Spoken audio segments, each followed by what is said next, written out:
என் உயர்வின் மேன்மை எல்லாம் இயேசு கிறிஸ்துவுக்கே உரியது. இயேசு ராஜாதி ராஜாவுக்கே உரியது. யூத கோத்திரத்து சிங்கத்துக்கே உரியது. இன்னைக்கு ஆபிரகாம் வாழ்க்கையில கர்த்தர் மிகப்பெரிய அடையாளங்களை அற்புதங்களை செய்யறதுக்கு முன்னாடி அவன்கிட்ட போய் என்ன பேசினாரு, அதை பத்தி தான் நம்ம இன்னைக்கு பார்க்க போறோம். ஆதியாகமம் 15:5 அவர் அவனை வெளியே அழைத்து, நீ வானத்தை அண்ணாந்து பார், நட்சத்திரங்களை உன்னால எண்ண கூடுமானால் அவைகளை எண்ணு என்று சொல்லி, அப்பின்பு அவனை நோக்கி, உன் சந்ததி இவ்வண்ணமா இருக்கும் அப்படின்னு அவனுக்கு ஒரு வாக்குத்தத்தம் கொடுக்கிறாரு. அடுத்து ஆதியாகமம் 32:12 உன் சந்ததி எண்ணி முடியாத கடற்கரை மணலை போல மிகவும் பெருக பண்ணுவேன் அப்படின்னு சொல்லி இன்னொரு வாக்குத்தத்தம் கொடுக்கிறாரு. ஆபிரகாம கர்த்தர் எங்க போய் மீட் பண்றாரு? கர்த்தர் அவனை இஸ்மவேலை பெத்தெடுத்துட்டு உட்கார்ந்துகிட்டு இருக்கான் கூடாரத்துக்குள்ள. கூடாரம் இந்த நட்சத்திரத்தை, மணலை இதெல்லாம் பார்க்க விடாம தடுத்து வச்சிருக்கு. அப்ப அவர் அவனை வெளியே அழைத்து, முதல்ல வெளியே வா, என் சமூகத்துக்கு வா அப்படின்னு சொல்றாரு. என் சமூகத்துக்கு வா அப்படின்னு அவனை அன்னைக்கு சொன்னார்ல, என் கிட்ட வாப்பா, நீ இங்க இருந்து பாரு அப்படின்னு அன்னைக்கு அவனை சொன்னாரு. இன்னைக்கு உங்களை என்ன சொல்றாருன்னா, நீங்க எல்லாரும் என் சமூகத்துக்கு வாங்க, தேவ சமூகத்துக்கு வாங்க.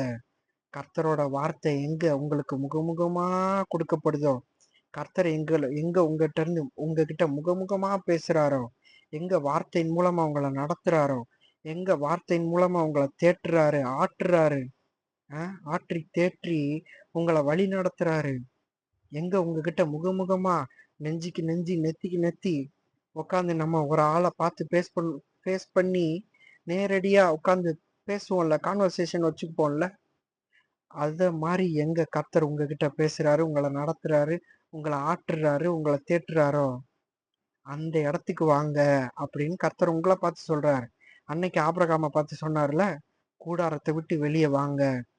ஆமா, உங்க வாழ்க்கையிலையும் கூடாரத்தை விட்டு வெளியே வாங்க.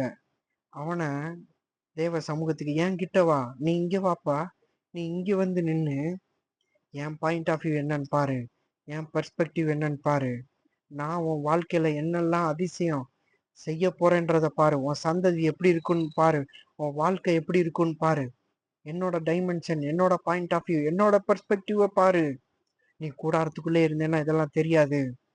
அப்ப நீ என் சமூகத்துக்கு வந்து இங்க இருந்து பார்த்தேன்னா தான் உன் வாழ்க்கை எப்படி இருக்கும், உன் சந்ததி எப்படி இருக்கும், உன்னை நான் எப்படி வாழ வைக்க போறேன், இது எல்லாம் உனக்கு தெரியும்.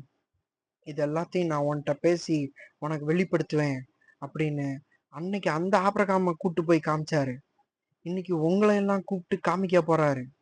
உங்க வாழ்க்கை எப்படி இருக்கும், உங்க சந்ததி எப்படி இருக்கும், உங்க பிள்ளைகள் இந்த பூமியில எப்படி இருக்கும் அப்படின்னு அன்னைக்கு அவனுக்கு சொன்னார்ல, அதேதான் இன்னைக்கு உங்களுக்கும்.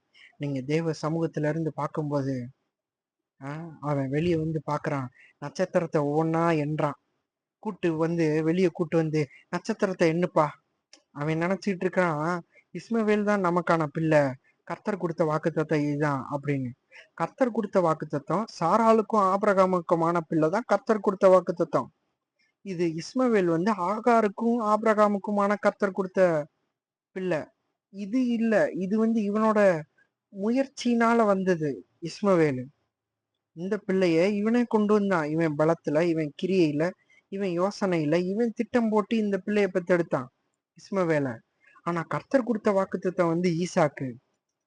நான் சொன்னது இந்த பிள்ளை இல்ல அப்படின்னு சொல்லி, நான் வச்சிருக்கிறது வேற, மகிமையான ஒண்ணு, கணத்துல கூண்ண ஒண்ணு, ஆசீர்வாதமான ஒண்ணு, விசேஷித்த ஒண்ணு, பெஸ்ட் ஆஃப் பெஸ்டான ஒண்ணு. இஸ்ரவேல் ஜனங்கள் தான் உலகத்திலே அதிக நோபல் பிரைஸ் வாங்கினவங்க. இஸ்ரவேல் ஜனங்க தான் உலகத்திலே அதிக நோபல் பிரைஸ் வாங்கினது அவன் மட்டும்தான். ஸ்டார மாதிரி பெருக பண்ணுவேன்னு மட்டும் சொல்லல, ஒவ்வொருத்தனையும் ஸ்டாரா தான் வச்சிருப்பேன்னு சொல்லியிருக்கிறாரு. அவனுக்கு கூட்டு போய் அவரோட பாயிண்ட் ஆஃப் வியூ என்னன்னு காமிக்கிறாரு, அவரோட டைமென்ஷன், அவரோட பெர்ஸ்பெக்டிவ், அவுட் ஆஃப் பாக்ஸ் என்னன்னு காமிக்கிறாரு. இதெல்லாம் கூடாரத்துக்குள்ள இருந்தப்ப தெரிஞ்சுதா? தேவ சமூகத்துல இருந்தப்பதான் தெரிஞ்சுது ஆபிரகாமுக்கு. அப்ப உங்களுக்கும், நீங்க கூடாரத்துக்குள்ளே இருந்தீங்கன்னா, தேவ சமூகத்தை தவிர வேற எங்க இருந்தீங்கன்னாலும் இதெல்லாம் தெரியாது. நீங்க தேவ சமூகத்துக்கு வந்தீங்கன்னா தான் உங்க வாழ்க்கை எப்படி இருக்க போகுது, உங்க சந்ததி எப்படி இருக்க போகுது, கர்த்தர் உங்க வாழ்க்கையில எப்படி அதிசயம் செய்ய போறாரு, அற்புதம் செய்ய போறாரு, இதெல்லாம் நீங்க பார்க்க முடியும், தியானிக்க முடியும். அவர் ஏற்கனவே எப்படிலாம் ஸ்டார்ஸ் எல்லாம் உருவாக்கி வச்சிருக்கிறாரு, அவர் எவ்வளவு பெரிய ஆளு, அவர் என்னெல்லாம் செய்வாரு, அவரால் என்னெல்லாம் செய்ய முடியும், இதெல்லாம் நம்ம ஃபீல் பண்ண முடியும், சென்ஸ் பண்ண முடியும். அதை நம்ம உணர முடியும், புரிஞ்சு கொள்ள முடியும், அதை அறிஞ்சு கொள்ள முடியும், தெரிஞ்சு கொள்ள முடியும். அதெல்லாம் நமக்கு வெளிப்படும். கூடாரத்துக்குள்ளே இருந்தோம்னா இதெல்லாம் தெரியுமா? தெரியாது. ஸ்டார்ஸ் தெரியாது, கடற்கரை மணல் தெரியாது. ஸ்டார்ஸ் என்ன சின்ன விஷயமா? பக்கத்துல எப்படி எண்ணி எண்ணி வச்சு தள்ளி வச்சுட்டு அடுத்தடுத்து எண்றதுக்கு. சரி, கடற்கரை மணல் இருக்கே. ஏன் கடற்கரை மணலை சொல்றாரு? கடற்கரை மணல் தான் இருக்கிறதுலேயே மைன்யூட் சாண்ட் பார்ட்டிகல்ஸ் அதுல தான் இருக்கும். குட்டி குட்டி மண் துகள்கள். அதை அள்ளி பார்க்கறதுக்கே நல்லா இருக்கும், கையில வச்சிருக்கிறதுக்கே ரொம்ப ஒரு பிடிக்கும் யாருக்குனாலும். அது ரொம்ப சாஃப்டா இருக்கும். ஏன்னா அதை நம்ம அள்ளணும்னா அதுல குவான்டிட்டி ஜாஸ்தியா இருக்கும், சாண்ட் பார்ட்டிகல்ஸ் ரொம்ப அதிகமா இருக்கும். மற்ற மண்ணை நம்ம அள்ளணும்னா குட்டி குட்டி கல், பெரிய பெரிய கல் இதெல்லாம் கிடக்கும். ஆனா கடற்கரை மணல்ல இது கிடக்கவே கிடக்காது.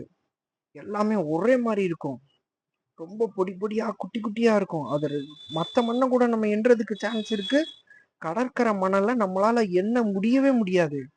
நட்சத்திரத்தை நம்மளால எண்ண முடியவே முடியாது. இப்படி கர்த்தர் கூட்டி பேசும்போது பெரிய விஷயத்த அவன் இருதயத்துல பதிக்கிறாரு. நான் எவ்வளவு பெரிய ஆளு, நட்சத்திரத்தெல்லாம் உண்டாக்குனது நான் தான். இதே மாதிரிதான் உன்னையும் பெருக பண்ண போறேன். இது எனக்கு ரொம்ப பெரிய மேட்ரு கிடையாது. நட்சத்திரத்தை இத்தனை உண்டாக்குனதுன்னா உன்னையும் இப்படி பெருக பண்ண போறேன். பூமி எங்கும் உன் சந்ததி பூமி தூளத்தனையா இருக்கும்னு ஒரு இடத்துல பேசுறாரு. கடற்கரை மணல், எண்ணி முடியாத கடற்கரை மணலை போல உன் சந்ததியை பெருக பண்ண போறேன் அப்படின்னு ஒரு இடத்துல பேசுறாரு. இவ்வளவு சாண்ட் பார்ட்டிகல்ஸை உருவாக்கி வச்சிருக்கேனே, உன்னைய மல்டிப்ளை பண்ண வைக்கிறதுக்கு எனக்கு ரொம்ப நேரம் ஆக போகிறது இல்ல தம்பி. நான் என்ன வேணா செய்யற ஆள்றா, நான் கடவுள்றா தம்பி அப்படின்னு அவனுக்கு அவன் இருதயத்துல ஆழமா இத முதல்ல பதிக்கிறாரு. பெரிய விஷயத்த பாடுறா, நீ வா என்கிட்ட வாடா, என் சமூகத்துல நில்றா, இங்க இருந்து பாடுறா, என்னோட பாயிண்ட் ஆஃப் வியூ, என் பெர்ஸ்பெக்டிவ் பாடுறா அப்படின்னு அவனை கூட்டிட்டு போய் காமிக்கிறாரு. அதேதான் இன்னைக்கு உங்களுக்கும் கர்த்தர் வெளிப்படுத்துறாரு. என் சமூகத்துல இருந்து பாருங்க, என்னோட பெர்ஸ்பெக்டிவ பாருங்க, என்னோட பாயிண்ட் ஆஃப் வியூ பாருங்க. நீங்க கூடாரத்துக்குள்ளே இருந்தீங்கன்னா அந்த கூடாரம் ஆக்சுவலா என்னது? பிரச்சனைகள், வியாதிகள், போராட்டங்கள், தரித்திரம், எதிரி, அசுத்தாவி, ஸ்கூல் ஃபீஸ் கட்டணும், காலேஜ் ஃபீஸ் கட்டணும், மாம்ச எண்ணம், வாடகை கட்டணும், லோன் கட்டணும், இஎம்ஐ கட்டணும், வண்டிக்கு இஎம்ஐ கட்டணும், டியூ கட்டணும், அவனுக்கு பதில் சொல்லணும், இவனுக்கு பதில் சொல்லணும். இது எல்லாமே கூடாரம். இது எல்லாமே உங்களை கர்த்தரோட அதிசயத்தை பார்க்க விடாம, உங்க வாழ்க்கையை அவர் எப்படி வச்சிருக்க போறாருன்னு உங்களை தியானிக்க விடாம, கர்த்தரோட வாக்குத்தத்தத்தை தியானிக்க விடாம, உங்க சந்ததி எப்படி இருக்க போகுது, உங்க வாழ்க்கையில என்ன அதிசயம் செய்ய போறாரு, அற்புதம் செய்ய போறாரு, அவர் எவ்வளவு பெரிய ஆளு, அவரால் என்னெல்லாம் செய்ய முடியும், இது எதையுமே பார்க்க விடாம இந்த life cycle, daily routine, daily எந்திரிக்கணும், ஓடணும், வேலை பார்க்கணும், ஆமா பாஸுக்கு பதில் சொல்லணும், வேலை பார்க்குறவனை பிடிக்கணும், வேலைக்கு சம்பளம் கொடுக்கணும், போனஸ் கொடுக்கணும், ஏகப்பட்ட பிரச்சனை, கூடாரம், ஏகப்பட்ட துணியை போட்டு மூடி உள்ளக போய் நம்ம உட்காந்துருக்கோம். எப்படி ஸ்டார்ஸ் தெரியும், எப்படி நமக்கு கடற்கரை மணல் தெரியும்? கர்த்தர் இவனை இப்படி கூப்பிட்டு காமிச்சதுக்கு அப்புறம் பெரிய விஷயத்த பார்க்க ஆரம்பிச்சிட்டான், பெருசா அவன் யோசிக்க ஆரம்பிச்சிட்டான். அப்புறம் எப்பெல்லாம் அவன் டிப்ரெஸ்டா இருக்கான், ரொம்ப டவுனா ஃபீல் பண்றானோ அப்பெல்லாம் கடற்கரை மணல் அள்ளி ஒவ்வொரு மண் துகள்களையும் ஒவ்வொரு குட்டி குட்டி குழந்தைய பார்க்க ஆரம்பிச்சான். ஏ அப்பா, இப்படியா நம்ம குழந்தை இருக்கும், இப்படியா நம்ம சந்ததி பூமியில இருக்கும், இப்படியா நம்ம பூமியில நம்ம சந்ததி வாழப்போகுது அப்படின்னு சொல்லி அதை பார்க்க ஆரம்பிச்சிட்டான். அதை தியானிக்க ஆரம்பிச்சிட்டான். கர்த்தர் செஞ்ச அதிசயத்தை தியானிக்க ஆரம்பிச்சிட்டான். அற்புதத்தை தியானிக்க ஆரம்பிச்சிட்டான்.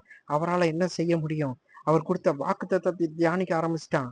அடுத்து ஸ்டார்ஸை எப்பெல்லாம் பார்க்கறானோ, ஆமா அப்படி சும்மா கேஷுவலா வெளியே எழுந்துச்சு நடந்து போகையிலெல்லாம், ஏ அப்பா ஒவ்வொரு ஸ்டாரும் ஒவ்வொரு பிள்ளையா அப்படின்னு பார்க்க ஆரம்பிச்சிட்டான்.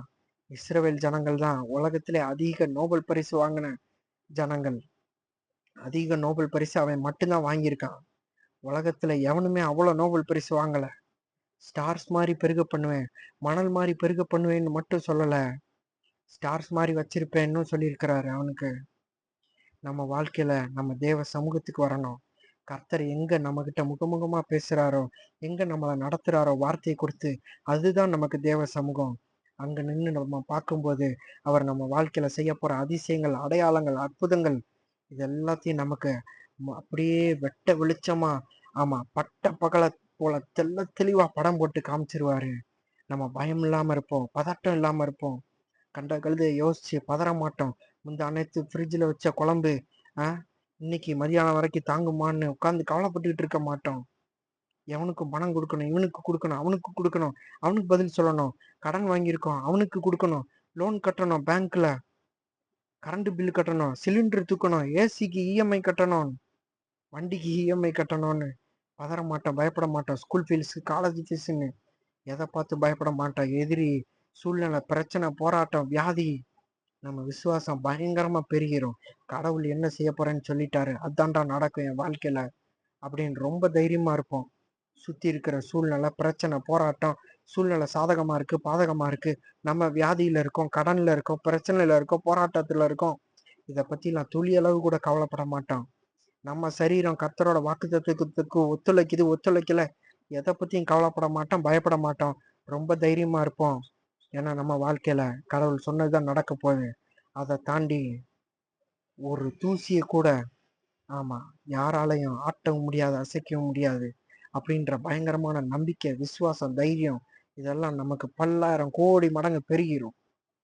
நம்ம அவரோட அதிசயத்தை தியானிக்கும்போது, அவர் நமக்கு குடுத்த வாக்குத்தத்தத்த நம்ம நினைக்கும்போது, அவர் யாருன்னு நம்ம தியானிக்கும்போது, அவர் என்னெல்லாம் செய்ய முடியும் அப்படின்றத நம்ம பார்க்கும்போது, தொடர்ந்து இதையே நம்ம சுத்தி, சுத்தி, சுத்தி, சுத்தி வரும்போது, உலக நாடுகள் அவனுக்கு இன்னைக்கு பிள்ளைகளா இருக்கு. ஆபிரகாமுக்கு. இத நீங்க கண்ணால பார்க்க முடியும்.